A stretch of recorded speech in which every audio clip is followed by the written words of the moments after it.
Morning, I hope you're all well. I certainly am. I'm sat in a pub. It doesn't get much better than that, but unfortunately I've got nothing stronger than a bit of caffeine in my cup because we've got to drive. But that doesn't matter because I'm here today to talk about something that is really interesting to just about everybody who drives an electric vehicle. There's two questions I always get asked. The first is, which electric vehicle should I buy? The second is, how do I charge it? And I've got Alistair here today to help talk through some of those issues with charging electric vehicles. So, grab yourself a coffee, make yourself comfortable, and let's talk about public charging. This video is sponsored by ChargdEV, a family-run company with the largest selection of battery electric vehicles available with free UK delivery. They now also offer EV rentals. Have a look at justevs.co.uk and don't forget to mention EV Opinion for a free annual service.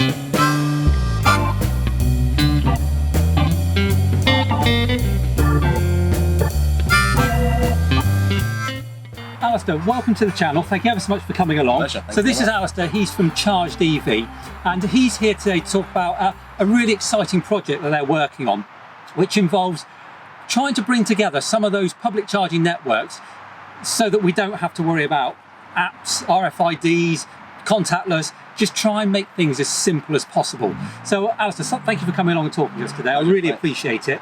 Just give us an overview, if you don't mind, before we start getting into the nitty-gritty. How have you arrived at this point? What's your electric vehicle history? Yes, absolutely. So back in 2015, I brought my first Nissan Leaf, 24 kilowatt. And yes, only because the dealer, who happened to be my cousin at Nissan, said that he could get a Leaf cheaper than I was paying for petrol, which was the case. So I took him up on his offer. And it was fair to say I loved the Leaf. It was the favourite car I've ever had. Did everything it said on the tin. Range was absolutely fantastic, drive was fantastic. But the issue I always found was that public charging infrastructure fell short of my expectations and I think what it should be. And the reason Charge came about was I was travelling back from Harry Potter World down the M3, and I arrived at Fleet to charge on a rapid charger there. And the provider who operates that particular charge point, the payment system had gone down. So I tried all my cards, my partner tried to download the app, tried her cards. Nothing could work. So we were then in the fairly surreal experience of having 20 miles or 15 miles range left and having to call it recovery and get taken home on a flatbed truck just because I couldn't get any juice out of the charge point that I'd arrived at, which frustrated me because I thought if I'd known then that I'd passed many up the road, but I would have had to be registered. So hence why I thought there's got to be some way to roam these together, link them up. And mean that, through one minimum access, you can get to the whole UK's charging infrastructure. And that's where ChargdEV came out of. Okay. Absolutely. So how long ago was that? That was about, that issue happened about 2 years ago. And then ChargdEV came about 18 months ago. So ever since then, we've just been running through the ideas, and we're really proud to say we've got a fantastic technology partner in Mobile on Board who offer all our proprietary technology, which really means we can build the platform around electric vehicle drivers, and we're sort of at prototype stage now. Now we're just trying to get our first charge points listed so that we can prove the concept and hopefully make people's lives a bit easier when it comes to charging.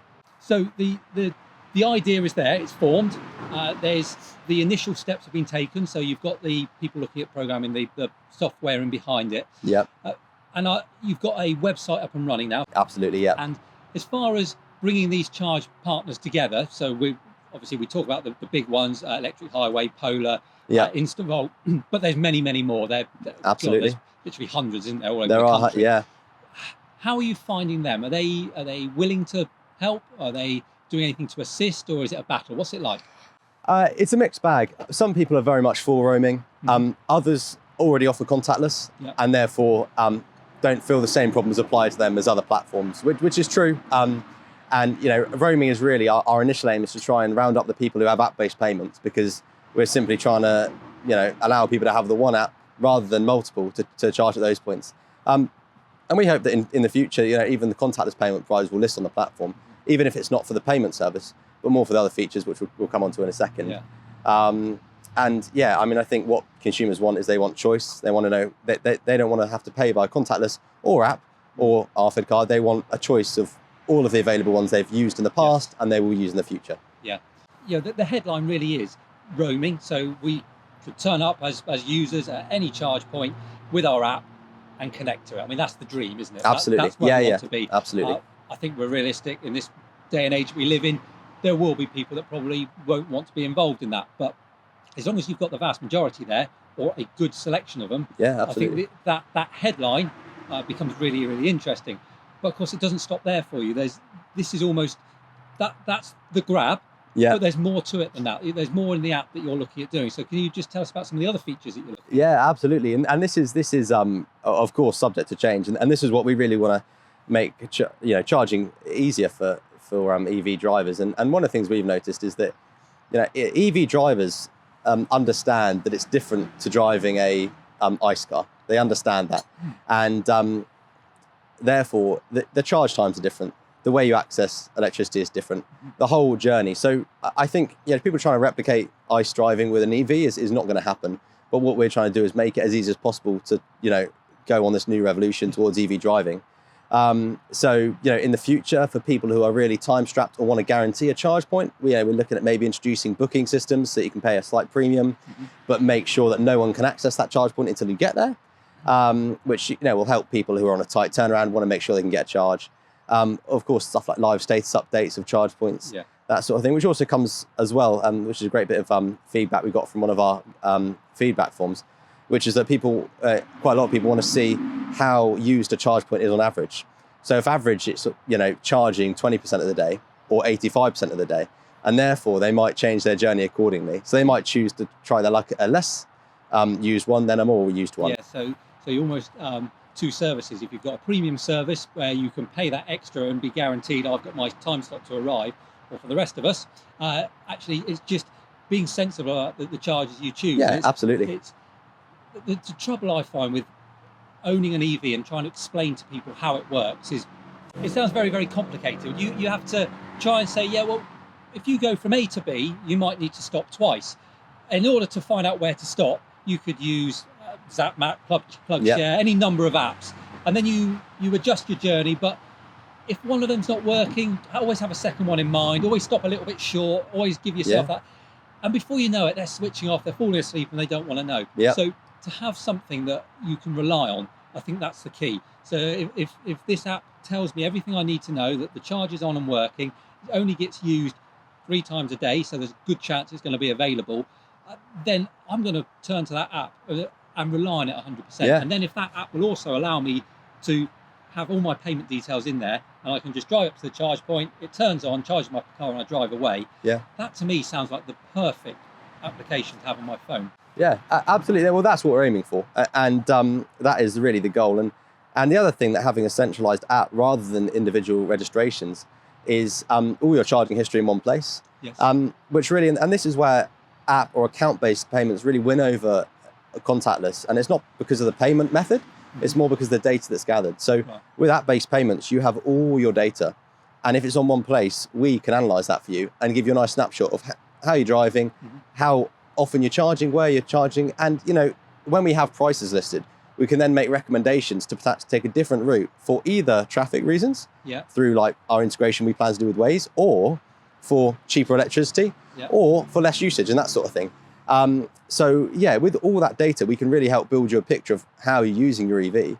And obviously for company car drivers, it really helps track mileage for expenses and that sort of thing, and also aggregated receipts that you can then keep in a safe place and know how much you've spent, etc. So you've just talked there for literally 30 seconds, and the amount of things you've covered there is amazing. So let's rewind a little bit. Absolutely. So when we talk about gathering data, that is very much data to benefit me as a user. Absolutely. Integration with something like Waze, so you can pre-plan your journey, looking at what we've spoken about, what's the best chargers to use, where are my fallback chargers, what else is in the area. That sounds brilliant. That gives me so much flexibility and so much freedom of not having to log on to several different apps to try and work out exactly where I'm going. And then from that, if I'm a business user, you're saying that it will be able to keep a track of your accounts. Absolutely, yeah. And would you be able to then submit some accounts through that? Are you looking that far ahead? Yeah. So what we're looking to do is to work with fleets, as well as providers of fuel cards and company fleet solutions, because there's no reason why drivers shouldn't be able to charge and have costs associated with charging all through our app, which can then be uploaded to software or to companies' centralized accounting. And it just cuts out the need to go through your emails and pull off the PDFs or go onto the app and a request and all that, which happens at the moment.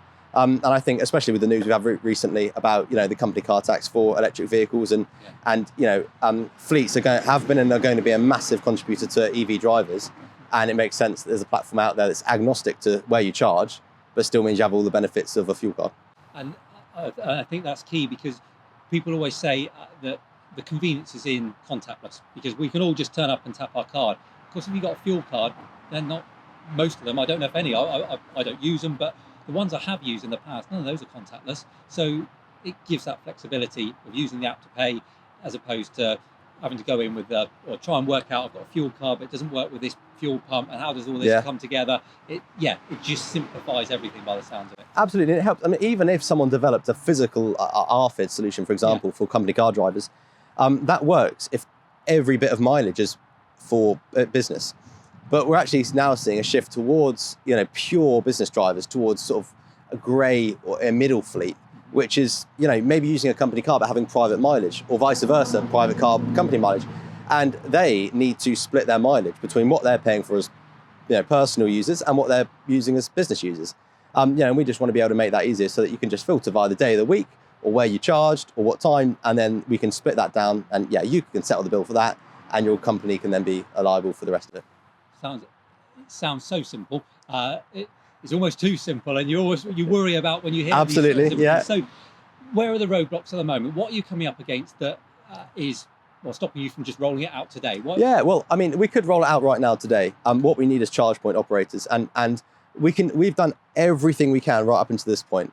And now all we need is that slight bit of back-end development, which simply allows, when you're in your app and you press pay, and that bit of then when it releases, or when it starts the current flowing, if it's not locked, that is the bit that we require from the charge point providers. And one of the things that we really struggle with as a company is we are not trying to take over electric vehicle charging. We are not trying to, not contactless. All we're trying to do is make it easier for people. And actually, I think what consumers want now is, when you go and get your meal deal, you can pay with several different things: cash, card, contactless. You can use your Google or Google Pay or Apple Pay. You can even use gift vouchers if you like. And why shouldn't it be the same for electric vehicle charging? You should have contactless, you should have app-based payments, RFID if you require, whatever. There should be. For you. Absolutely, yeah. And I think contactless is a fantastic innovation, and it's great that companies like Instavolt and Eugenia are pushing these out. But it's also important to realise the wealth of infrastructure which is currently locked up in fragmented apps, which could be unlocked from a roaming platform like this. Yeah, and really simplified. And when we were talking before, you highlighted the fact that this is used on the continent already. There's people these app-based programs that allow you to roam, and they seem to be quite positive. People are using them. Yeah, absolutely. People are, masses of charge points are roaming in the continent, and they've always been sort of centralised from the Netherlands, where they've always insisted on it being open infrastructure for all. And the way they chose that was roaming platforms, which mostly because when they started putting these in the ground, contactless didn't have the ability it does today. So roaming is the cheapest and most efficient way of, collecting all the infrastructure that wasn't built when contactless was a thing, and making that available for drivers. Excellent. So once we, I suppose, get over these roadblocks, as far as getting over them, are the providers, they've got the technology to allow you to do it. Do you think they're going to really release that technology? Are you hearing positive things at the moment? It's a real mixed bag. I mean, we have some providers have made it clear they don't want to work at all with roaming platforms. Mm-hmm. We've had others who are really positive to work together, and we're taking those conversations further, and we hope in the near future that will unlock some charge points. And there's a middle ground where people who are busy and just don't have the time for the bandwidth for these sort of projects, which is great, because the way we look at it is, if companies are busy, it generally means they're putting more points on the ground or improving their service, and that's fine for us. And we just really hope that they'll eventually carve out some time to make it even easier for drivers to access their infrastructure that they're bearing the cost to put in the ground right now. Yeah, I guess you proof of concept with some of the smaller ones, and then these other ones, if it looks easy for them to do, they'll just jump on board. Absolutely. That would be the hope. So as I understand, you're more or less around that kind of beta testing stage. Is that? Yeah, right? absolutely. So, I mean, we've got a web app ready to go now. We need a couple more months development to get a Apple App Store or Android actual, app for your mobile device. But right now, I mean, a couple of charge points use web apps. So we could start rolling it out to our beta testers just to see how they like it. And that will be hopefully in the next sort of 6 months' time when we subject us having some charge points on board. Which I think is really important. So and are you looking for beta testers, or is that covered? Yeah, absolutely. No, we're always looking for beta testers. Okay. So what would really help us, and again, this I hope push charge points to make the decision, because when you speak to electric vehicle drivers, roaming platforms are generally really asked for. People want this ability to charge without registration, and contactless is really helping that. But we need to bring the old infrastructure in line so that you've got the same use. And also, just on a side note there, I think even if contactless payment is the thing on the charge point, there's no reason why you can't use our app to get there, or to book it if they're working with us on that thing, or perhaps input the details of that charge so that we can then have that in the aggregated expenses. But yeah, back to beta testers. On our website, there's a link. So it's chargdev.co.uk/research. That gives a really, really super short form. It will not take you more than 2 minutes. I promise that. If it does, I'll buy you a coffee. But no, it won't take more than 2 minutes. And at the end there, you can opt to become a beta user, and we keep everyone's email addresses, and we keep them up to date on what's happening, where we are with things. And we're a small enough company where we really appreciate people's views. Yeah. And I really encourage people to engage. All my direct details are on the website, Twitter, Instagram, email, anything. Reach out, give us some ideas, suggestions, whatever people absolutely think. It sounds to me like this very much is it's giving something back. You've been in that position, you understand what it's like, and this is about saying, right, let's do something now as a community to make it easier, make it better. Absolutely. And just address all those issues we've had and like you said, contactless isn't for everybody. It doesn't solve every issue, so perhaps this will fill in those gaps nicely. Absolutely. No, when we had our electric car, and us and Mobile on board, we're really committed to making charging easier, because we've got another director called Justin who works at Nissan, and he was the one who sold me my car, and he said the biggest issue in dealerships is people say, how do you charge? And they can show them the Rapid that's on site, but then they feel like they're being either not truthful about how hard it is when you're out on the road to access Rapids, or when they start explaining, they run the risk of people saying, maybe next time, but my new car this time will be a nice. So what we see is making it easier and more open means more people switching to sustainable transport, and hopefully making a greener country while we're at it. And so our pledge, we want to make charging easier and opener, which is part of our bigger aim of just actually making a meaningful difference to climate change. And so this will just hopefully snowball, and it will just get bigger and bigger and be more and more convenient for the rest of us. Absolutely, yeah. And one of the things we're really keen to do is, maybe another video with Matt, who heads up Mobile on Board and is the tech whiz at this technology. But we're trying to use the open protocol that European roaming platforms use. Now, what this means is that further down the line, there is then scope to, if everyone's on the same protocol, it makes it much easier to link. So right now, there's not a lot that we can do like over the water, but we're thinking that in the future, there's a possibility to maybe even link with other roaming platforms. That means you can drive the European road trip on electric and not have to worry about registering for individual charge points. Somebody actually thinking about a joined up approach. Unbelievable. We got all these channels, CCS, AC, DC, we got all these different chargers, all the different ways of doing it, and you've actually stopped and thought about it. Where's that come from? Yeah, well, I think we see this all the time, and we see, charge providers, they are really keen to get infrastructure on the ground, which is fantastic because we need more of it, clearly. And there's been some great news of infrastructure investments coming into the industry, and that's great for long-term growth of these companies. And all we want to do is help them get a bit more usage out of their charge points at a free cost to them, at a free cost to consumers. And and I think no one company and no one person is going to change the whole industry. But I think a collective approach could, everyone just does a little bit and we get to a much better place than we are now. Perfect. Well, Alistair, thank you ever so much for that. absolutely fascinating. It's great to see that there's people like you out there trying to just make things easier for the rest of us. Well, I do wish you all the luck in the world. And hopefully, as this develops, we'll be able to come back and talk again, and you'll be able to give me great news about how it's exploded and we're all using it. And hopefully, I think the big thing for you here is if you can get some beta testers on board and get some real world feedback, that would really help things. Absolutely, it would really help things. It is the main point for us is getting traction, and to do that we need people's views, independent and verified, which our form does, and that will really help us, talk to ChargePoints about what you are thinking about, because we see it all the time on social media, people asking for the ability to use ChargePoints without registration, and what we're trying to do is wrap all those thoughts up together. We've provided the solution, and we want to roll it out and make people's lives better right now.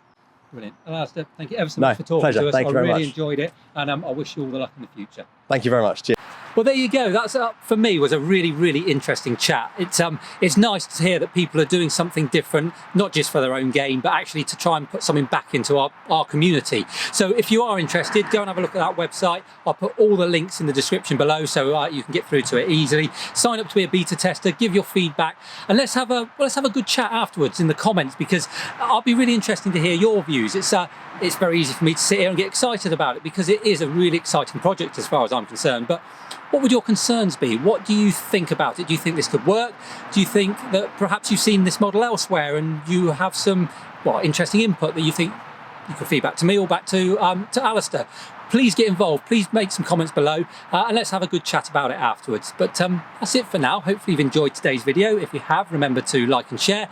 If you're not doing so already, subscribe to the channel. Until next time, I'm run out of coffee again. I'm going to get another one. You take care.